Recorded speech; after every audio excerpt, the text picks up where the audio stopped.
What is up, guys? Speed here, and today I'm going to be talking about one of the carries that I haven't liked for a long time. I really don't like Slark. I frankly have thought the hero's not so good for a long time, but he's definitely pretty solid right now. I think he has a lot of good matchups. I think he's quite strong in lane. And yeah, let's go into why Ramzes, one of the best carry players in the world, the carry player for Virtus Pro, is able to carry so hard on Slark.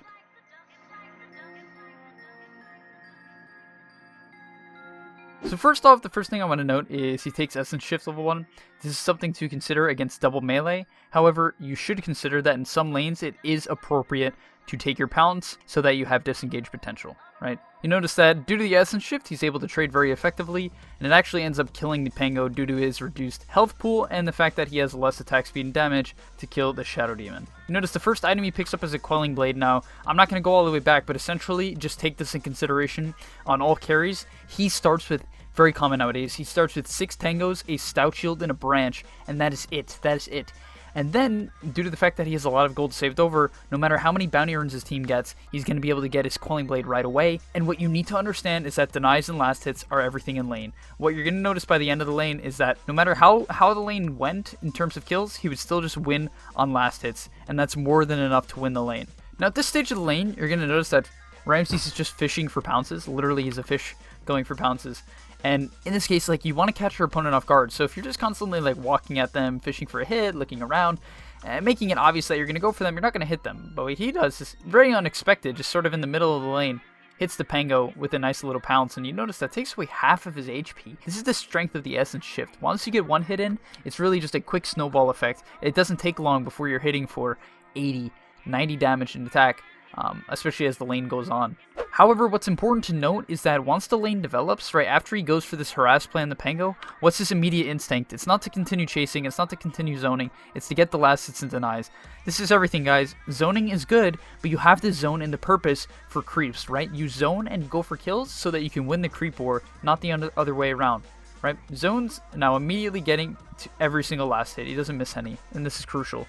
Right? Like, if you're a carry player and you feel like you can't outlast hit your offlaner, then you're in a really bad spot. Frankly, like, you just have to get good at hitting the creep last. It's sort of as simple as that. Now, once again, you're going to notice here, right, he's pretty strong. He's a level 2 Slark against 2 melee heroes, but he's prioritizing the denies. It's that simple.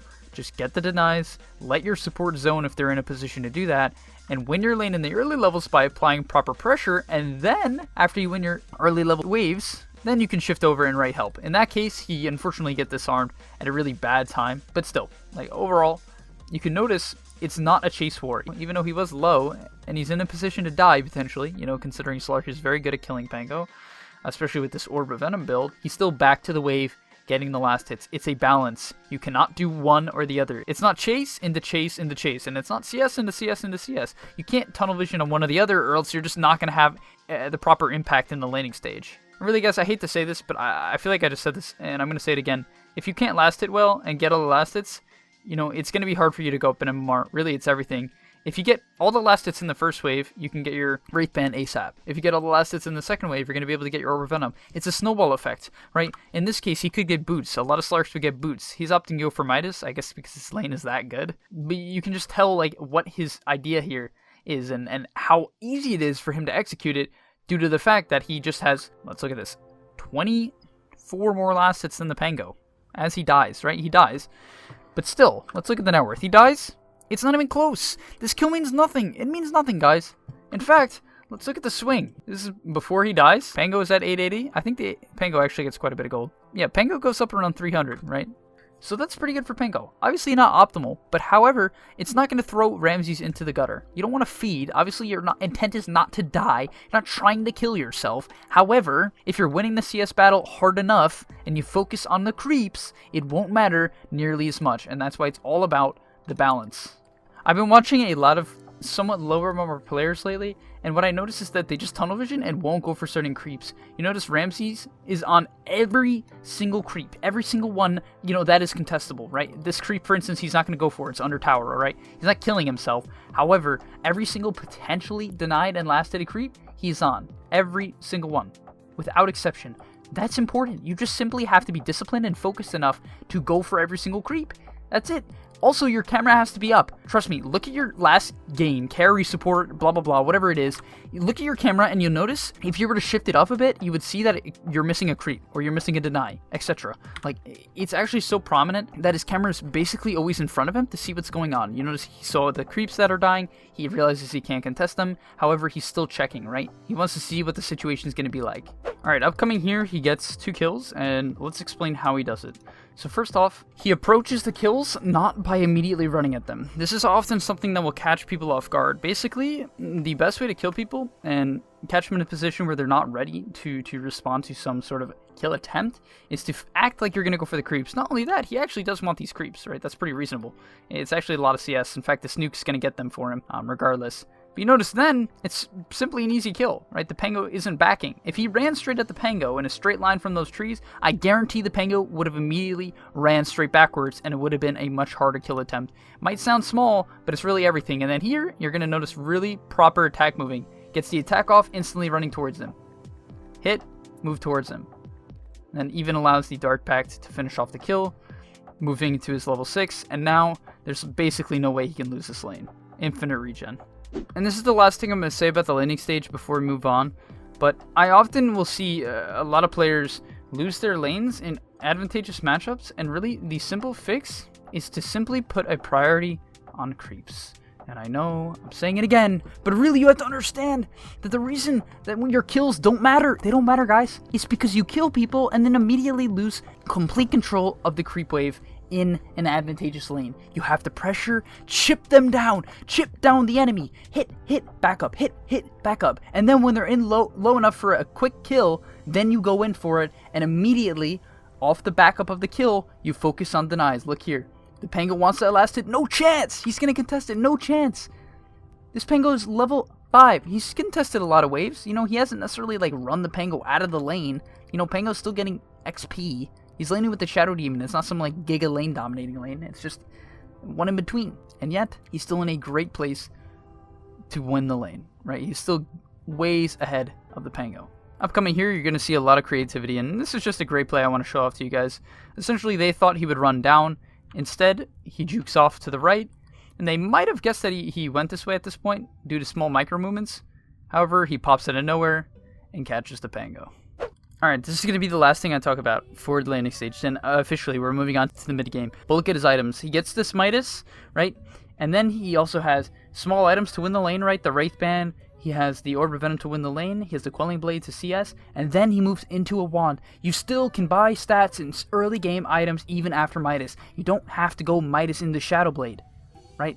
You can buy these smaller items. The wand, the crown for the drums, etc. You want to continue pressuring your lead, and these are the items that allow you to do it, not Shadow Blade, right? Shadow Blade's, you know, it's great. It's great. I'm not going to say, like, Shadow Blade doesn't help you get kills. That's not true. However, Shadow Blade costs 2,800 gold, while a wand that can save you or get you an extra kill by allowing you to get a Pounce or a Dark Pact off is what will get you a kill and get you to that Shadow Blade even faster. Okay, right here, Ramzes went back to base. He had no mana, and now he TPs into the lane. Instant Midas usage, very efficient, but what we want to look at here is how he takes the fight. What does he do in order to win this fight, right? So the first thing you're going to notice is that, you know, he pops his Dark Pact early, right? You want to get your spells going. But it's more importantly, it's a real kite in and out. The idea here is that you want to kite in and out. This Ember disengages, he backs off to the side, picks up a little bit of health regen. You know, the Spango, he's pressuring him a bit, but he's kiting out, right?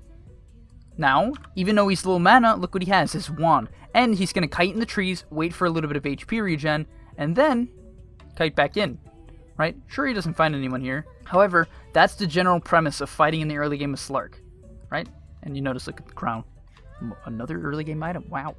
So after he goes for this top gank, he's going to chase an Ember towards mid, and you'll be like, well, this is a waste of time, your team's pushing top. Well, his team's fine top, first off, but more importantly, he chases here, and off his chase, there's a mid-wave, right? There's a mid-wave, so he's sort of spreading out the farm, right? 33 on the Lone Druid, who's basically their second carry, is going to be farming the top lane, and he is going to farm mid lane. He's spreading out the farm. If he stayed top and just went to push with them here, which is completely unnecessary due to the fact that they have a Lone Druid, he would be splitting the farm with a hero that really needs it, right? He's close to his Radiance here on the Lone Druid. And so, he cannot afford to split farm with the Slark.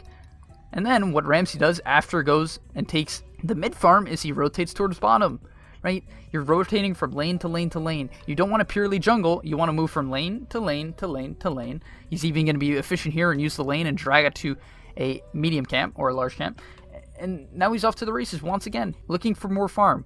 He wants to potentially get a kill in here, right? He could pressure basically any hero on the map right now. So he runs in this area in expectation of them not being able to catch him, right? There's a very low chance the enemy team can actually catch him and lock him down. You know, the Pango's okay, however, he has phase boots drums, so it's very hard for Zion the Pango to actually lock him down. And regardless, even though he goes for this play, what does he do? He continues farming in the downtime, correct? There was actually no bottom lane for him to farm at that point, and so he just stays in this area. And the supports come by, he has to play a little bit more defensive. It is an AA tiny. They do quite a bit of damage.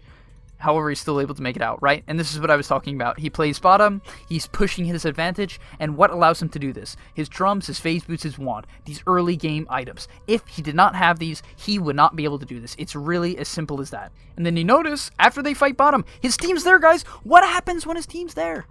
He gets out. He doesn't want to play with this team right now. He simply does not want to play with this team. And what this allows is him to be the top net worth. You know, he's with 33 lone druids, so you can't expect him to be the highest, right? 33 is a god lone druid. However, he's up there. He's up there. And once again, team bottom, he goes mid. Team top, he goes mid. He rotates to the open lane to keep his farm up. And you notice, now what also this does is it pressures the Ember out a bit. He even glyphs the wave. I think that was him at least. It's a bit hard to know, but he glyphs the wave, and therefore the Ember doesn't get farmed. He puts a priority on shutting down enemy heroes as well.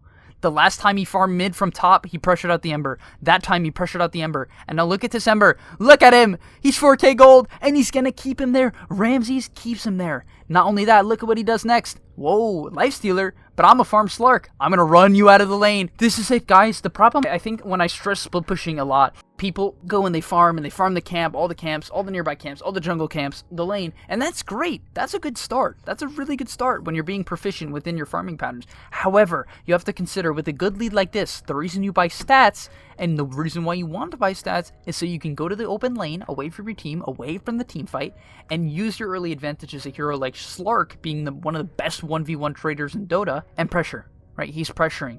It's not simply a farm game for him, it's a farm game against his opponent. Look, even 33 on the Lone Druid is pressuring out the Lifestealer. Once again, look at how crazy he is. But do you see what this does? It pressures the Lifestealer out of his lane and continues snowballing a 10k lead. This is not by chance, right? This is not by chance. This is not him just AFK jungling to 9200 net worth. This is him pressuring towers here and there by shoving in the lanes. This is him pressuring the Lifestealer, the Ember, the Pango. I mean, he's doing it all. He pushes in mid because he sees them bottom. And then what does he do? Even though this is a bit dangerous, he's using his Shadow Dance to understand if they see him or not, right? This is another benefit of Slark. A lot of heroes, if you're a PA or a Terrorblade, you can't run that route. You can't run down that hill into this open area when you just saw them bottom. However, Slark can, because he can know at any point in time, do they see me, right? He can walk here and say, okay, do they see me? Do they have a ward? And the answer is no. And as a result, he catches an AA. Do you think most heroes could go for that kill? No. They definitely cannot. And the last thing you're going to note is, even though things get a little bit close, why does he live from this AA blast and combo? Because he has stats. That is it. He gets to kill faster because he has stats. He lives because he has stats. That's really it. And now the enemy team tries to take a fight. However, he's just way too strong at this point, right? He's just way too strong. And there's no way Pango chases him over this hill. Really good identification of what Pango can and cannot do, right? And at this point, you know, the game is just really hard. He's going to pick up a kill on the Pango, and they're off to the races. This game's basically over at this point. But you notice, guys, this is what makes a great carry player. Now, this is really hard to do. In fact, I mean, his team makes a great play to save him. However, it's all about the little things. This is great Dota. If you can watch Ramsey replays, which I highly recommend you do it. This guy is a genius at the role. He's a genius.